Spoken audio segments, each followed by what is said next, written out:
สวัสดีกำลังกินข้าววะเอาพี่น้องเอ้ยกำลังกินข้าวแซ่บตัวข้างได้ไหมโอ้ยเป็นจังซั่นได้ไปเดี๋ยวก็วงกลมในเฮือนก่อนแหละมันมีบานนึง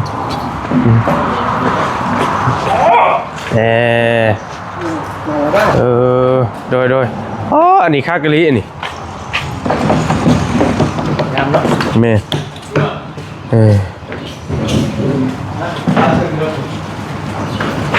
ก็มาตรงนี้ถูกเลยถูกแล้วอย่าละบนนั่งแล้วเผาอยู่เฮากันได้มาบึกไม้ดีกว่าตัวนี้เพิ่นเอิ้นไม้ยังใช่ตัวนี้ไม้ยังอันนี้ลุงอันนี้นี่ไม่48เฮ็ดไม้นั่นได้บ่น้อยพดบ่ไม่เป็นไรไม้ตัวก้อนสิตอกสังกะสีแต่แล้วแต่อันใส่แล้วพอดีแม้ว่าพื้นน่ะนะปกติโดยปกติทั่วไปมันน้อยพดเนาะมันต้องไม่หนา10ขึ้นไปโอเคมาพี่มาเบิ่งพี่เฮาในบ้านเราก็มีแต่ตัวงามเนาะไม่แดงไม่เนาะแม่อันนี้น่ะ12บ่นี่คือค้างเลยได้อยู่คือค้างเนาะอันนี้แล้วตัวที่ว่าบ่นี้สิเอาไปเฮ็ดคือค้างถ้าอยู่มันหนาใหญ่แข็งมันดิแข็งใหญ่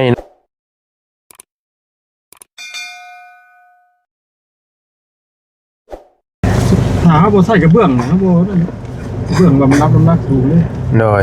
สังกะสีชื่อนี่แล้วจิบบอกโอเคแล้วแล้วจะเป็นยังธรรมชาตินี่แหละเราเคยว่ากันนี่แหละเอาเรื่องไม่พี่น้องเลยโอเคสบายดีเด้อพี่น้องเด้อสบายดีเรื่องตรงเรื่องข่าวเรื่องกินยัวสบายดีและสวัสดีย้ำบรรยากาศตอนบ่ายๆคือไปจักยุ่งไปนะตอนนี้วอลลี่กำลังเดินทางเข้าบ้านสาแตวกำลังเอาบล็อกเอาปูนมามอบไปเพิ่นอีกเทื่อนึงเนาะเพิ่นโทรหาบอลไล่เพิ่นบอกว่าต้องการบล็อกเพิ่มว่าสัตว์50ก้อนแล้วก็อยากได้ปูนอีก4กระสอบอาจจะไม่เฮ็ดบันไดแหละเนาะเอาพี่น้องมื้อนี้มา4คนเนาะมื้อนี้มา4หนุ่มไอ้มา4คนมื้อนี้เนาะเพิ่มลุงหนวดเพิ่มมาคนนึงลุงหนวดมานำห่างหายไปหลายมื้อหลายเว้นเนาะโอ้ไปอยู่ใช้ไปฉีดหญ้าหรือเปล่าดีโดยนี่ถูกบ่ได้เงินเนาะไปหาชัดนู่นไปหาชัดป้าเขาลงเขาป้าเพิ่นเลยเนาะบ่ได้เข้าบ่เรียกส่วนตัวได้เงินนี่นะโอ้เจ้าเดียวแล้วมันก็เลยช้าเนี่ยเงินเดือน YouTube ก็ยังบ่ได้อยู่บ่ยังไงโอ้ยเนาะออกมาบันไดกามิตรว่าอันเลขบัญชีปิดบันไดมิตรเลขบัญชีปิดรายเดือนนะเด้ลุงหนวดเนาะเปลี่ยนบัญชีสองบัญชีเลยก็เลยบอกว่าเป็นนั่นเนี่ยโดยมีทางแก้ไขว่าจะโอ้จังว่าเด้อตัวนี้เด้อต้องถามอาจารย์เล่าถามเราบอกอาจารย์เรากาถามเนี่ยแต่ว่าเรายังอยู่ที่โกดอยู่ยังบริปรึกษาแบบอันโดยตรงเลยคือมันด้วยนี่ช่างโมยุบัดนี้ประเด็นไปปิดให้เนี่ยไปเปิดให้เพิ่นยังช่างไปวานก้าแล้วเบิ่งนี่ครับเป็นนั่นนี่แม่พอยันเพิ่นเบิดแนวเฮ็ดแล้วก็ย่าแล้วเอามาทิ่มๆมาให้เพิ่นนี่แหละก็เฮาก็ไปแล้วก็ให้สเตลก็ได้บอกเพิ่นเอ้าแม่นช่วงเวียกเนาะคือมาแต่นั้นละบาดนี่ช่วงเวียกช่วงงานเนี่ยคนถอดเด้ยังบ่มีใครอยู่นะนี่พ่อก็ไปอยู่ชั่วประจอย่าเพิ่นแล้วเฮาขอเพิ่นแล้วตัวไหนแจ้งเพิ่นแล้วว่ามีหยังสิแกมาตื้มหั่นน่ะสเตลไปอยู่ชักปิดตมนี่อยู่น่ะเปิดเฮือนโล่งโจ้งอยู่แม่นเห็นประตูเราเลยนะแม่นพี่น้องจักเดือนแล้วลุงหนวดเฮ็ด YouTube นี่ต่อหน่อยนึงหลายเดือนนี่โนเพิ่งเติบนี่โนออกมามื้อแรกนี่เป็นมื้อที่2ปีใหม่เลยนะโอ้มื้อปีใหม่เลยปีใหม่แล้วอ๋อ 3-4 เดือนแล้วพี่จันนี่บ่มื้อแรกมื้อว่าหาเด้5เดือนเลยเอาเงินใช้ไปเช่าหอขึ้นเหนือตะลอนคันแรกนั้นมีเงิน เบื้องต้นที่ทางผู้ใหญ่เพิ่นแบบว่า เป็นซอยนี่ ช่วยแหน่แล้วก็มีเงินที่ว่าส่วนตัวที่ว่าขายข้าวเบิดเหล้านึง โอ้ใครเข่าบนเหล่านึงผู้ โดย โอ้ย แต่ว่าผลสุดท้ายมาบ้านนี้น่ะไปต่อบ่อยากได้แล้วบ้านนี้ย้อนว่ามันโด บ่ น บ่มีเงินทุนแหละ โดย บ่ตีแหละตัวนี้เนาะ ไปตัวนี้ คือมันโดนเกินไปแล้วจริงที่เขารอคอยแต่มันบ่บัดพ่อฮอนมือเลยบัดเที่ยวคือเก่าจังซี่นะ หลุดเมื่อยแน่เนาะ โดย โทษเลย ย้อนความมาอยากสนจากซอย โดย อยากช่วยเหลือพี่น้องเฮาจนขายข้าวขายน้ำที่แล้วพี่น้องเอ้ย ไปนะ แต่ว่าเฮากับเฮาก็ต้องมีรายรับนี่นะ มันจังสิไปต่อได้ก็ซั่นน่ะไปต่อบ่ได้ มันมีแต่ได้ออก มีแต่ได้ออกเฮาสิเอาใช้บัดนี้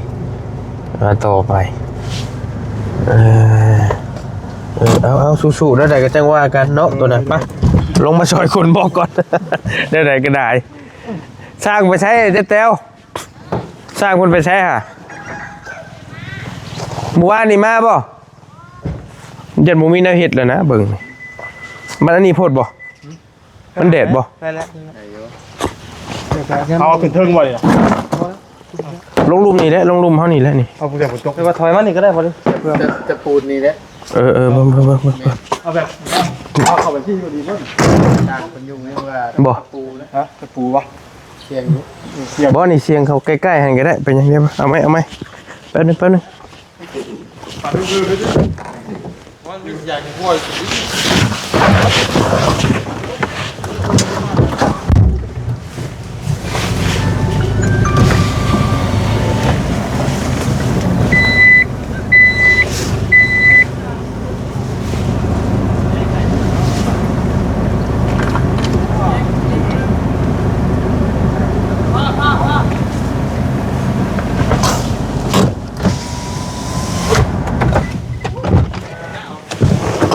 ฮะ ก็เอาดีแหละ เนี่ยวะนี่คืนนี้ได้ปูนคืนนี้วะติดตั้งเนาะเปิดปูนดิ ก็เลยปัจจุบันอาจูของบุต้องใส่กุ๊บก็ได้เนาะเพราะว่าบริเวณที่อย่างเงี้ยปล่อยบริมีความเท่เนี่ยมีแต่พุ่งของมึง แต่ว่าจะที่อยู่ในท่านแหละ ที่เจ้าอะไร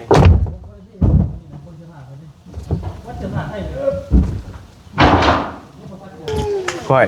นี่แหละขัก ก็มังลี ในเห็นแต่ภาพชื่อกี่บ่ ได้ยินอยู่ จะได้ยิน จะได้ยินมันแช่งอยู่ไรผม ได้ยินเสียงก็แก๊กนะ บอกก็อยู่ โอ้ มาอีกแล้วพี่น้องเด้อ โพดกำลังบอกกันบึ้มอยู่ ไม่ป้าไว้ในรถยาดอกไปพาเอาลงเอาไปเอาไป เราจะคอยอธิบายเป็นฟังสวยนะ บ่สิตัดเนาะ อย่าได้ลืมเนาะ แม่ คน ลืม ถุงไว้ผัดไม่ไปน้ำใจถุงบัตร โอ้โมงแตง แต่มูนี่ยังไงในช่วงตอนยก โอ้ เบายาวติ พอจะเข้าชักลืม จะไปตัดออกเลย ทางว่าแท้ แล้วก็มีแต่เจ้าหันแหล้วยกนี่ก็ได้ สภาพบรรยายให้ก็ได้ที่ โอ้ โย คนเป็นเฮงอย่างได้หน้าได้ตาครับยกเจ้า ใช้เหมือนเป็นแม่ตา เสืออยู่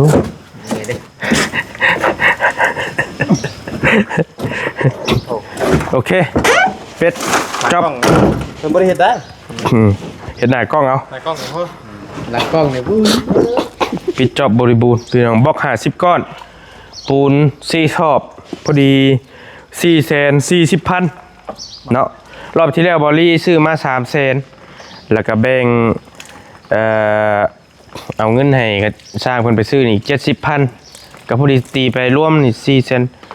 800,000แม่นเบิด800,000ยังเหลืออยู่ล้าน2บาทนี่เงินซอยวัดพี่น้องเนาะ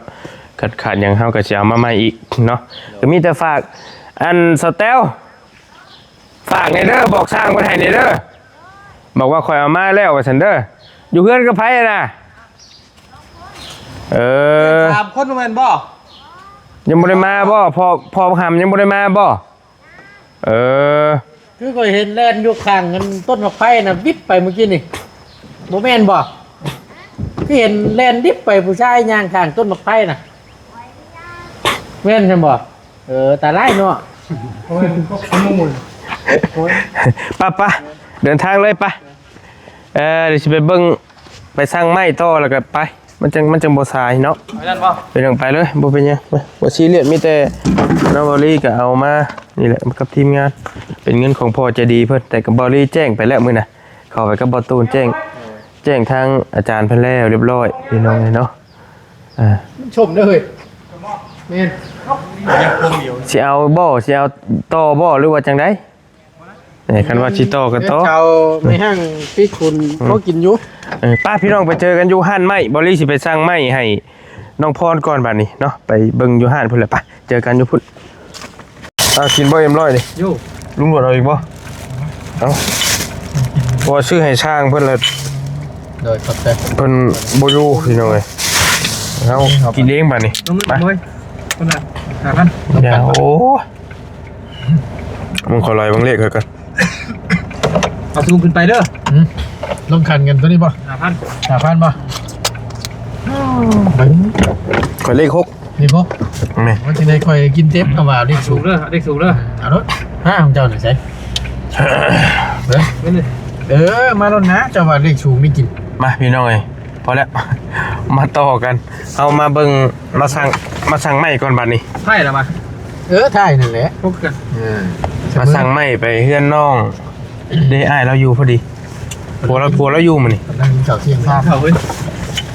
นึบ มาสั่งไม้น้ำอ้ายเราก่อนพี่น้องเอ้ย เนี่ยรถเกไม่นะ แม่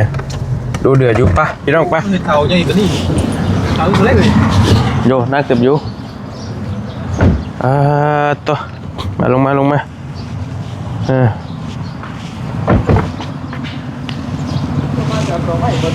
ฮะ ไม่ดูเรื่องจ้า โอ้ยเด้อเส้นแซ่บ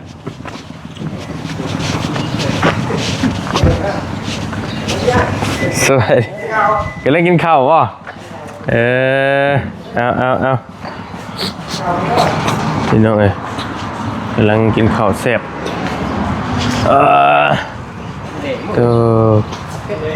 ข้างได้ไหมโอ้ยเป็นจังซั่นได้ไปเดี๋ยวก็วงกลมในเฮือนก่อนแหละมันมีบานหนึง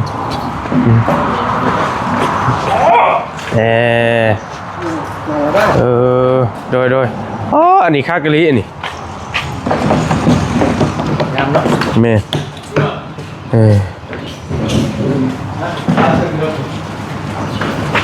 เราอันนี้ถูกเลยถูกกันละ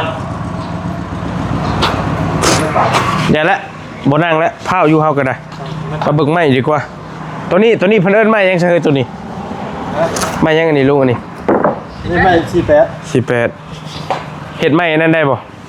น้อยพดบ่ ไม่เป็นไร ไม้ตัวก่อนสิตอกสังกะสี แต่แล้วแต่ถ้าใส่แล้วพอดีเลย แม้ว่าพื้นน่ะนะปกติโดยปกติทั่วไป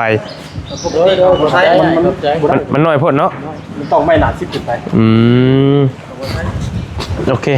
มาพี่มาเบิ่งพี่เฮา อันนี้บ้านเราก็มีแต่ตัวงามเนาะ นี่ไฟแดงนี่เนาะ แม่นอันนี้น่ะ12บ่ นี่คือทางเนี่ยได้อยู่ คือค้างเนาะอันนี้แหละตัวที่ว่าบริษัทเอาไปเฮ็ดคือค้าง ถ่ายอยู่มันหนาอย่างแข็งมันนี่ เชียงใหญ่เนาะเชียงใหญ่ตัวนี้บ่ไอ้ตัวหน้า12น่ะ6 เมตรบ่6 เมตรพอดีเลยใช่เส้น คำนวณเบิ่งหั่น16โต๊ะไม่6เฮือน6คูณ9 12ต้นเด้แม่นล่ะวะใส่คู่เบิดเลยนะทั้งเทิงทั้งลุ่มนะ เราไปสร้างกันไรนี่บ่เป็นไร ถึกโตเท่าไหร่อันนี้ไอ้ ตัวนี้เป็นต้น300,000 ฮะ ต้น300,000หนา12มัน50,000ขนาด10แต่จังเม็ดนึงมันมีหนา10เด้ถ้าได้หนา10เอาสิดินให้ดิน บ่อันผู้เอ้ยแล้วคือว่า2,500,000มื้อน่ะคนละไม่คนละโตบ่ 5 เมตร5 2 โอ้5 เมตรเนาะ 5เมตร เมนยูสนะ3 เซน ตะเน่าแหละไม่เนี่ยอย่างแนวไม่เปื่อยนะมันปวกบุกินเปื่อยบ่เจ้าแม่น ขักบ่ โอ้มันเหนียวได้ เออ พอจะบ่ นะเอา โอ้โห ไม่เปื่อยจะเห็นว่าที่ว่าเพิ่นเป็นตาเฮ็ดลำจกน่ะ หัวอะไรไป มันเกลืออยากได้ไม่ดีแต่ว่าไปต่อกับปูก็เลือดกันเองไม่เหมือนกัน เมนอยู่ มันย่างมันปวกจะขึ้นจะกินหมอนี่แล้วปวก 3เซนหรือว่าสิเอา เจ้าโหเกลือว่าดิ 16ตัวบ่สิเอาเพื่อเฮ็ดดั้งเฮ็ดหยังมันนำหั่นน่ะดั้งมันยังน้อยจักโตซั่นน่ะ2โต2โตพอบ่ดั้งตั้งขึ้น ส้มทุกวันเส้นเดียวก็ได้เลยบ้างด่าง ดั้งนี่ชื่อนี่ติ ด่างมันขึ้นไปแค่เม็ด1เม็ดตายเว้ยเนาะปาตูนนี่จะเห็นด่างนี่เป็นว่าใช่บ่ มันมาก คันเช่นเดียวก็เอา17โตก็นั้นแหละซั่นน่ะ แม่น เด้อ เพราะว่ามันเป็นตัดเอาเด้เอาเคนพ่อให้บ่เงินน่ะปะ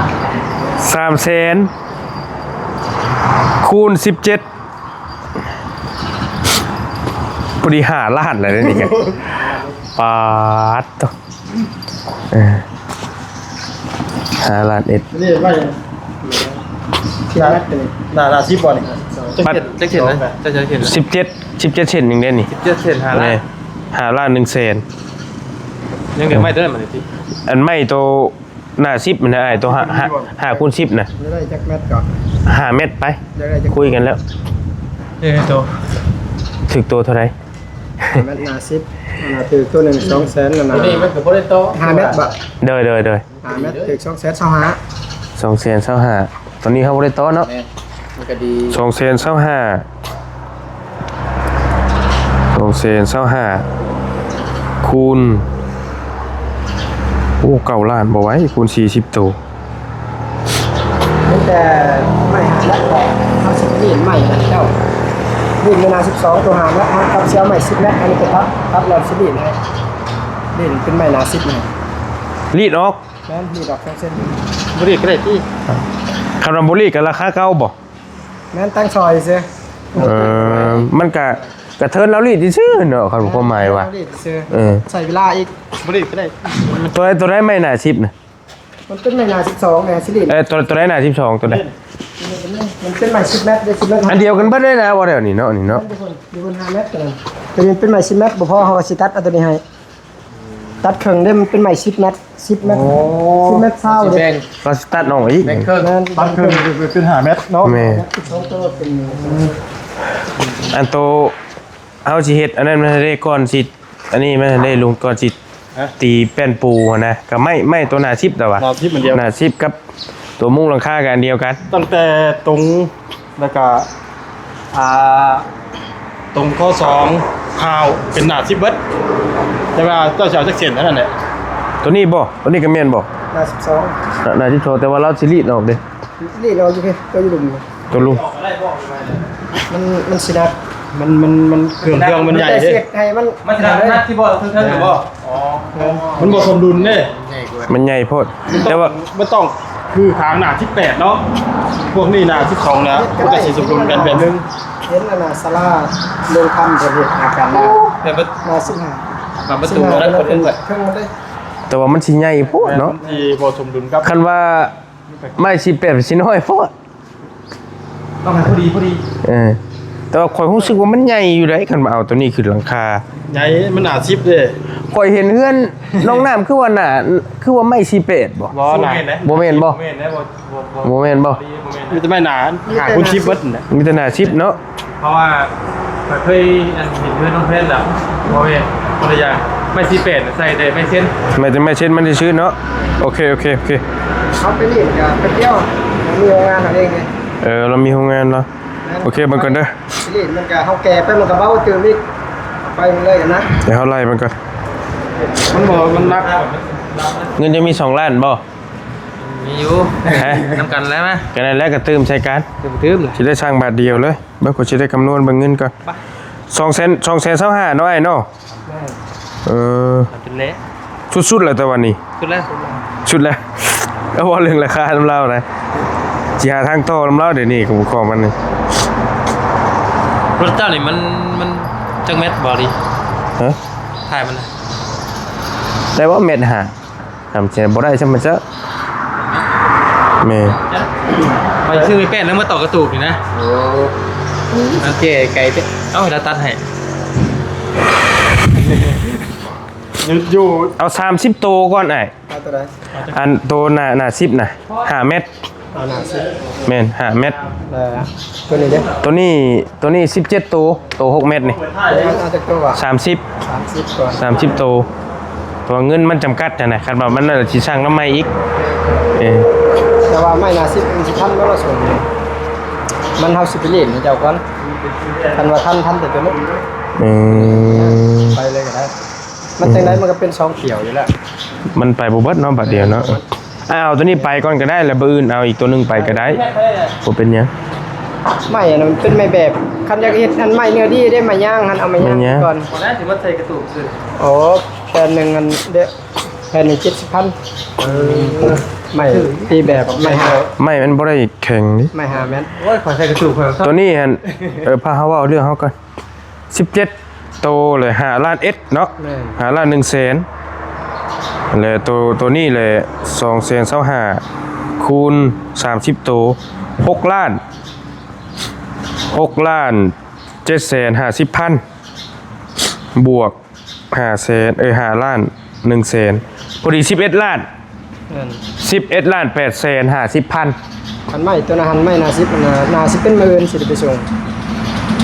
ตัวไม้น่าสิบนะ ได้ ตัวนี้หันไปส่งเลยก็ได้ ตัวนี้ก็แม่นแล้วว่ะ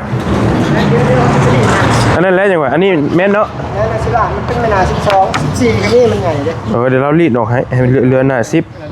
ไปครับแต่ไรเจ้าเพศกับเชียงสร้างเขาครบเขาสิบ่เรื่องขาแห้งเขาร้ายเติม แม่น มีแต่เขาครบเป็นนิดหน่อย มันบ่ได้รับของเขาเนาะ แม่น ได้ขาแป้งขามือเขา ไม่สิเปลี่ยนงามเนาะ งามได้ห่านเราครับอยู่ ในย่างนี่เนาะ เอาก็ได้แล้วประมาณนั้นแหละไอ้เดี๋ยวไปส่งเลยเด้อเดี๋ยวแม่นเดี๋ยวเอาไปส่งเลยก็ได้ก็หรือว่าไอ้มีทางไปก็ช่วงค่ำก็ได้เฮาอยู่หันจนค่ำมื้อนี้ฮะช่วงแรงๆก็ได้บ่เป็นหยัง มันก็บ่คำแล้วกันไปกันแต่ไหนก็สิเก็บไปสิเซาะถามรถก่อนเป็นไส ได้เจ้าได้ เราไปกันมันไปสวนแล้วมันเหม่อนะบาดนี้เจ้าก่อน แล้วแต่เราสะดวกนะฮะว่าอันนี้หลายก็บ่ได้ยันเวลามันบ่แมทกันเราสะดวกไปตอนใดก็ไปแล้ว กับเว้นไปตอนนี้เราจะให้เฮาจัดการไปเอง3:00นได้ ว่าเพื่อเฮาก็สิแวะ 4:00 นครึ่ง แวะซื้อหันซื้อนี่ก็เพื่อสิฮอดก็พอดีเจอกันอยู่พุ่นแหละ โอเค เนาะ หลายคนกันใจ พี่น้องเนี่ยไม่5คูณ10น่ะเพิ่นช่างเพิ่นคำนวณมาให้น่ะ80โตพุ่นเด้แล้วจะใส่ให้โกน 30เงินเท่าได้ชำนั้นแม่ แล้วการทำเงินเท่านี้นะก็เท่ากันยังเหลือ บ่มี เหลืออีก50แต่ว่าคนสิบ่สั่งไปฮอดปานนั้นอย่ามันเหลือ ถ้าจะคุ้ม10ตัวบ่ อาจจะประมาณไปก่อน จะ60โต ไปก่อนแล้ว ยังเหลืออีก30ซะ 30ซะ แม่เพราะว่าจะมันเหลือลายนะมันสิถิ่มเงินที่ซื้อนะพี่น้อง แค่จังหวัดมาหลาย80 อันนั้นแหละเฮาก็ยังเพิ่นคำนวณให้80โตเฮาว่ามันอยากลายโพดอยู่ แต่ว่าเขาว่าเต็มที่กับ60ตายนะ สิเอาจัง60บ่ 60ก็ได้แต่ว่า แต่ เรา 60 ในร ตัว วมทั้งลงใดทั้งยัง มันไล่บันไดพร้อมได้อ้ายบันไดทั้งขั้นบันไดพร้อมนะ เพราะคุณไม่เส้นเดียวกันเนี่ยไม่เนื้อเดียวกัน แม่นสิเอาไปเฮ็ดบันไดขึ้น ครบกันเลย ขั้นบันไดขึ้นพร้อม แต่ว่างบเฮามันก็จำกัดก็เลยสิเอาเฉพาะเครื่องเฮือนก่อนเครื่องบันไดเครื่องเฮาลูกตัวลูกติ่งมันแหละจังว่า อันนั้นเราไล่เบิดเลยนะตัวนั้นน่ะนะ อ๋อแบบเรารวม ไล่เบิดเลย ที่ว่าเครื่อง ทางลาวลูกติ่งลูกตั้งมันไล่เบิดทุกอย่างในหั่นแหละ เป็นคนเรา แม่นแต่อันนี้เขาเอาเฉพาะเครื่องเฮือนก่อนประมาณ60โตวแต่นี่ได้ละ30โตวพี่น้องยังอีก30โตวบัดนี้เนาะแล้วจังว่ากันไปโอเคขอบใจได้เด้อเดี๋ยวเจอกันอยู่หมองเก้าพุ่นแหละโดยแล้วจังว่ากันไปพี่น้องเอ้ยเดินทาง4คนมาที่นี่ไปเลยเนาะไปอยู่ดีมีเฮงพี่น้องแล้วจังว่ากันเจอกันอยู่พุ่นแหละเนาะโดย